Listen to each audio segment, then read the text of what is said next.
آج ہم بات کرنے جا رہے ہیں ایک ایسے شخص کی کہانی جو غریبی اور ناکامیوں سے گزرا۔ ایک معمولی پینٹر تھا لیکن آخر کار وہی شخص دنیا کا سب سے خطرناک ڈکٹیٹر بن گیا جس کا نام تھا اڈولف ہٹلر۔ ایک نام جو آج بھی لوگوں کے دلوں میں خوف پیدا کرتا ہے، لیکن کیا آپ جانتے ہیں کہ اس قاتل ذہن کے پیچھے ایک ٹوٹے ہوئے سپنے، ریجیکٹ ہونے والی امیدیں اور ہار سے بھرا ہوا پاس چھپا تھا۔ ہٹلر کی زندگی صرف جنگوں اور نفرت کا نام نہیں بلکہ ایک ایموشنل اور سائیکولوجیکل کہانی بھی ہے جہاں انسانی جذبات نے تباہی کا راستہ چنا۔ آج کا سفر شروع ہوگا اس وقت سے جب ہٹلر صرف ایک معصوم سا لڑکا تھا جس کا دل پینٹنگ میں لگتا تھا، جس کے دل میں ماں سے محبت تو تھی لیکن باپ کا ڈر بھی تھا، اور پھر وقت نے ایسا موڑ لیا کہ اس کا درد، اس کا غصہ اور اس کی نفرت پوری دنیا کے لیے ایک عظیم تباہی بن گئی۔ ہٹلر کی زندگی کا وہ حصہ جو دکھائی نہیں دیتا، لیکن ایک آدمی ڈکٹیٹر کیسے بنتا ہے، آئیے اس اندھیرے سفر کا آغاز کرتے ہیں۔ اڈولف ہٹلر کا 20 اپریل 1888 کو آسٹریا میں جنم ہوا۔ اس کا گھر ایک مڈل کلاس پر اسٹرکٹ انوائرمنٹ تھا۔ اس کے والد الاس ہٹلر ایک کسٹم آفیسر تھے، بہت سخت مزاج اور غصے والے۔ ہٹلر کے دل میں اپنے والد کے لیے کبھی محبت نہیں پیدا ہوئی۔ ہٹلر ہمیشہ اپنے والد سے بہت زیادہ ڈرتا اور اپنی ماں سے دل و جان سے زیادہ پیار کرتا اور ان کے قریب رہنا چاہتا تھا۔ کلارا کی وفات نے اس کا دل توڑ دیا اور کہنے والے کہتے ہیں کہ اس دن ہٹلر کے اندر کا انسان مر گیا۔ ہٹلر اسکول میں ایک ایوریج اسٹوڈنٹ تھا، کبھی اس کا انٹرسٹ سائنس میں ہوتا، کبھی ہسٹری میں، لیکن ایک چیز جو اس سے بہت پسند تھی وہ تھی آرٹ اور ڈرائنگ، پینٹنگز، بلڈنگز اور اسکیچز کا وہ دیوانہ تھا۔ لیکن اس کے والد نے کبھی اس کے خواب کی عزت نہیں کی۔ ان کا کہنا تھا کہ ایک کسٹم آفیسر بننا بہتر ہے۔ ہٹلر اپنے اندر کے آرٹسٹ کو دبا کر جی رہا تھا۔ ہر دن اسے یہ محسوس ہوتا تھا کہ دنیا اسے وہ بننے نہیں دینا چاہتی جو وہ بننا چاہتا ہے، اور اسی بے چینی نے اس کے ذہن میں غصہ، فرسٹریشنز اور انفیریورٹیز کا زہر بھر دیا۔ 1907 میں جب اس کی ماں کینسر سے مر گئی، ہٹلر بالکل تنہا رہ گیا۔ ماں کی موت اس کے لیے دنیا کا سب سے بڑا صدمہ تھا۔ اس وقت ہٹلر صرف 18 سال کا تھا۔ اس کے دل میں صرف دو جذبات تھے، درد اور غصہ۔ وہ ویانا چلا گیا اپنے آرٹسٹ بننے کے سپنے کو پورا کرنے، لیکن جو کچھ ویانا میں اس کا انتظار کر رہا تھا وہ صرف نفرت، ریجیکشن اور بھوک تھی۔ آرٹسٹ بننے کا خواب تو ٹوٹ گیا، لیکن ہٹلر کے ذہن میں اب ایک اور راستہ ڈھونڈنے لگا تھا جہاں صرف طاقت، بدلہ اور کنٹرول تھا۔ ویانا جہاں ہٹلر آرٹسٹ بننے گیا تھا، اس کے لیے امیدوں کا شہر نہیں بلکہ ریجیکشن اور تذلیل کا شہر بن گیا۔ اس نے academy of fine arts Vienna میں ایڈمیشن کے لیے اپلائی کیا، لیکن 2 مرتبہ اسے ریجیکٹ کر دیا گیا۔ ایگزامینرز نے کہا کہ اس کی پینٹنگ میں امیجنیشن کی کمی ہے، اور یہ الفاظ اس کے دل میں چپ گئے۔ ہٹلر جو سمجھتا تھا کہ وہ ایک بڑا آرٹسٹ بنے گا، اسے سمجھ آ گیا کہ دنیا اسے کبھی قبول نہیں کرے گی۔ گھر نہیں تھا، پیسہ نہیں تھا، دن کے وقت چیپلن یا شیلٹر ہومز میں گزارنا پڑتا، راتوں کو بھوکا سوتا اور اپنے خواب کا ماتم کرتا۔ اس تنہائی اور فرسٹریشن کے درمیان ہٹلر نے اپنا وقت لائبریریز میں گزارنا شروع کیا۔ وہ پالیٹکس اور ہسٹری کی کتابیں پڑھتا، خاص طور پر نیشنلزم اور ریس کے متعلق۔ اس وقت ویانا میں اینٹی سیمیٹزم یعنی یہودیوں کے خلاف نفرت کافی عام تھی۔ ہٹلر نے بھی اس زہر کو اپنے اندر سمیٹنا شروع کر دیا۔ اسے لگتا تھا کہ اس کے ہر دکھ کا سبب ایک ہی ہے، یہودی۔ یہ سوچ اس کی اپنی نہیں تھی، لیکن اس کی سوسائٹی کے ذہنی زخموں کو اپنا لیا۔ جہاں اسے انصاف نہیں ملا وہاں اس نے دوشی ڈھونڈ لیا، اور اس دوش کا نام تھا جوئس۔ ویانا کے یہ سال اس کی زندگی کا سب سے کریٹیکل تھے، جہاں ہٹلر نے صرف ریجیکشن کا سامنا نہیں کیا، جہاں اس نے اپنی سوچ، اپنے مشن اور اپنی نفرت کی بنیاد طے کی۔ یہ نفرت، یہ سوچ اور یہ نیرو مائنڈڈ نیشنلزم آگے چل کر نازی جرمنی کے کور آئیڈیالوجی بن گئی۔ یہ وہ وقت تھا جب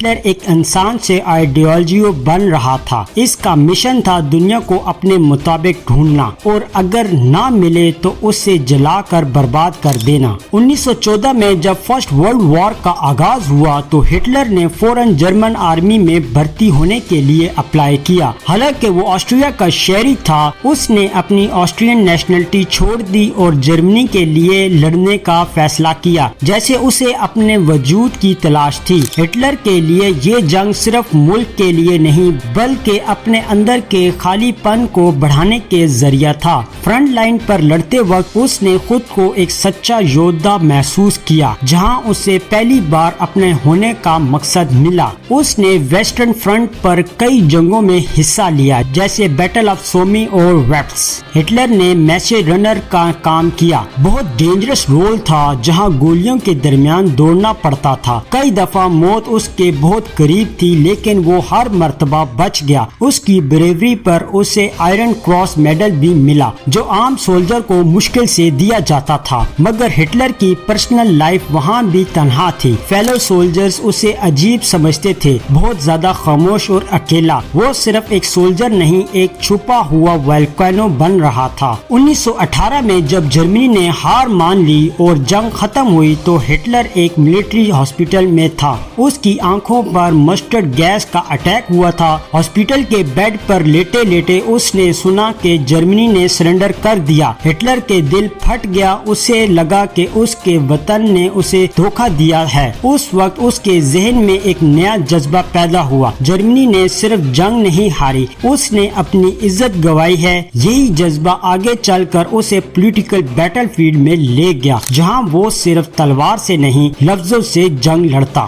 ورلڈ وار 1 ختم ہونے کے بعد 1919 میں جو ٹریٹی آف ورسائز طے ہوئی اسے صرف جرمن کی اکانومی کو نہیں بلکہ اس کی روح کو بھی توڑ دیا. اس معاہدے کے مطابق جرمن کو جنگ کی ذمہ داری قرار دیا گیا. اس پر $33 بلین کا جرمانہ تھوپا گیا اور اس کی آرمی اور نیوی کو آلموسٹ ختم کر دیا گیا. ہٹلر جیسے کئی لوگ اس ٹریٹی کو ذلیل کرنے والا ایکٹ سمجھتے تھے. اس کا ماننا تھا کہ جرمنی نے جنگ میں ہار نہیں کھائی بلکہ پولیٹیشنز نے پیچھے سے چھرا گھونپا. ہٹلر نے اس شکست کو کبھی معاف نہیں کیا اور اس دن اس کے دل میں بدلے کی آگ جل اٹھی. اس وقت ہٹلر میونچ میں تھا. آرمی کی طرف سے ایک پولیٹیکل سپائی کے طور پر کام کرتا تھا. اسے چھوٹی پولیٹیکل پارٹیز کی میٹنگ میں بھیجا جاتا تاکہ دیکھے یہ لوگ کیا کر رہے ہیں. ایک دن اسے ایک چھوٹی سی پارٹی میں بھیجا گیا، جرمن ورکر پارٹی. وہاں اس نے پہلی دفعہ سنا کہ کوئی اسی طرح سوچتا ہے جیسے وہ. جرمنی کا افاقہ، نیشنلزم اور یہودیوں کے خلاف غصہ. ہٹلر نے اس پارٹی میں صرف سنا نہیں بلکہ خود بولنا بھی شروع کیا. اس کی تقریر نے وہاں موجود لوگوں کو ہلا کر رکھ دیا. ہٹلر نے محسوس کیا کہ لوگ اسے سنتے ہیں اور اس کے الفاظ اثر کرتے تھے. یہ وہ وقت تھا جب ہٹلر نے پالیٹکس میں پہلی مرتبہ قدم رکھا. ورسائز ٹریٹی نے اسے ایک کاز دیا تھا، بدلہ لینا. وہ پالیٹکس میں اس لیے نہیں آیا تھا کہ صرف کرسی حاصل کرے بلکہ اس لیے آیا کہ اپنے زخموں کا حساب لے. اس نے سمجھا کہ جرمنی کو دوبارہ عزت دلانے کے لیے ڈیموکریسی کو اڑانا پڑے گا اور ایک ایسا سسٹم کی ضرورت ہے جہاں ایک ہی آواز ہو، اس کی آواز. یہ نفرت اور ہیوملیشن کا تجربہ اس کی پولیٹیکل جرنی کا فیول بنا اور وہ فیول جلتا رہا جب تک پوری دنیا اس کے آگ میں نہیں جل گئی.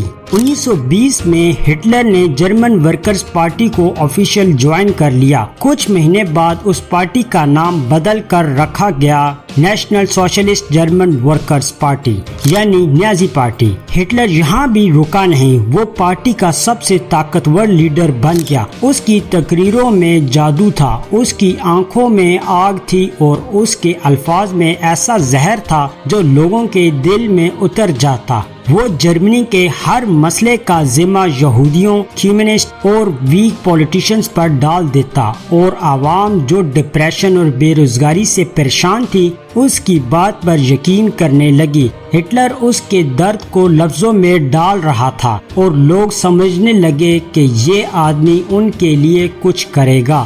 ہٹلر کی سپیچز اسٹیڈیمز بڑھنے لگے، عام لوگ، جانور اور بزرگ سب اس کی باتوں میں گھل گئے۔ نیازی پارٹی کا نعرہ تھا ایک قوم، ایک سلطنت، ایک لیڈر۔ ہٹلر نے لوگوں کو صرف پولیٹیکل سلوگنز نہیں دیے بلکہ اس کے اندر غصہ، فخر اور بدلہ بھر دیا۔ وہ کہتا تھا جرمنی کو گرایا گیا ہے مگر میں اسے اٹھانے آیا ہوں۔ اس نے اپنے آس پاس ایک کلٹ بنایا جہاں لوگ اسے صرف لیڈر نہیں ایک طرح کا مسیح سمجھنے لگے۔ وہ ایک آواز تھی جو اس کے غصے، نفرت اور فرسٹریشن کو ایک سہجا روپ دیتی تھی۔ اسی دوران ہٹلر نے نیازی پارٹی کو ایک ملٹری سٹائل فورس میں بدل دیا۔ ایس اے یعنی براؤن شرٹس، یعنی ان کی پرائیویٹ ملٹری تھی جو نیازی آئیڈیالوجیز کو زمین پر اٹھاتی تھی۔ ہٹلر نے میڈیا، پوسٹرز، سمبلز، ہر چیز کو پروپیگنڈا کا حصہ بنا دیا۔ اس نے نیازی فلیگز، سواستیکا اور سلوٹ کو ایک پاورفل آئیڈینٹی بنایا۔ یہ سب کچھ وہی کرتا تھا جو اس نے اپنے آرٹسٹ ہونے کے دور میں سیکھا تھا، لیکن اب کنواس پر پینٹ نہیں ہوتا تھا بلکہ لوگوں کے ذہن اور دل پہ اس کا رنگ چڑھتا تھا۔ ہٹلر اب صرف ایک پولیٹیکل نہیں، ایک انسٹاپیبل پولیٹیکل فورس بن چکا تھا۔ 1923 کا سال جرمنی کے لیے ایک کبھی نہ بھولنے والا منظر بن چکا تھا۔ مہنگائی اس حد تک بڑھ گئی تھی کہ لوگ اپنے پیسوں کے بنڈلز جلا کر گھر گرم کرتے۔ اتنے بیکار ہو گئے تھے وہ کاغذ کے ٹکڑے، ایک انڈا لینے کے لیے 1000 جرمن مارکس چاہیے تھے۔ ایسے میں عوام فرسٹریشن کا شکار تھی اور ہٹلر نے اس فرسٹریشن کا لیڈر بن چکا تھا۔ اسے لگتا تھا کہ یہ وقت ہے جرمنی کو ہلا دینے کا۔ اس نے ایک بولڈ اور خطرناک پلان تیار کیا، حکومت کا تختہ الٹنا۔ میونچ کے ایک مشہور بیئر ہال میں جہاں کئی سیاسی لوگ اکٹھے تھے، ہٹلر نے اپنے براؤن شرٹس کے ساتھ آرم انٹری کی۔ اس نے فائرنگ کر کے سب کو ڈرا دیا اور کہا کہ انقلاب شروع ہو چکا ہے۔ لیکن ہٹلر میں یہ جوش میں اٹھائی گئی چھلانگ صرف ایک ایموشنل جوش تھا جس میں پلاننگ کا فالکی طور پر فقط شور تھا۔ جب اس نے برلن کی طرف مارچ کا اعلان کیا تو سوچا کہ پولیس اور آرمی بھی اسے سپورٹ کرے گی، مگر ایسا کچھ نہیں ہوا۔ پولیس نے نیازی سپورٹرز پر گولیاں چلا دی اور ہٹلر کو وہاں سے بھاگنا پڑا۔ 2 دن بعد وہ گرفتار ہو گیا۔ جہاں کئی سوچتے تھے کہ یہ اس کا اینڈ ہوگا، وہاں یہ ہٹلر کے لیے ایک نئی شروعات تھی۔ جیل میں اسے صرف 9 مہینے کی سزا ہوئی، مگر ان 9 مہینوں میں اس نے وہ کتاب لکھی جو اس کی آئیڈیالوجی کا زندہ نقشہ بن گئی۔ مین کامپ صرف ایک کتاب نہیں تھی، وہ ہٹلر کا مینیفیسٹو تھا۔ اس میں اس نے کھل کر لکھا کہ ڈیموکریسی ایک بیکار سسٹم ہے اور جرمنی کو صرف ایک ایسے لیڈر کی ضرورت ہے جو بنا رکاوٹ کے فیصلہ لے۔ اس نے یہودیوں کے خلاف اپنی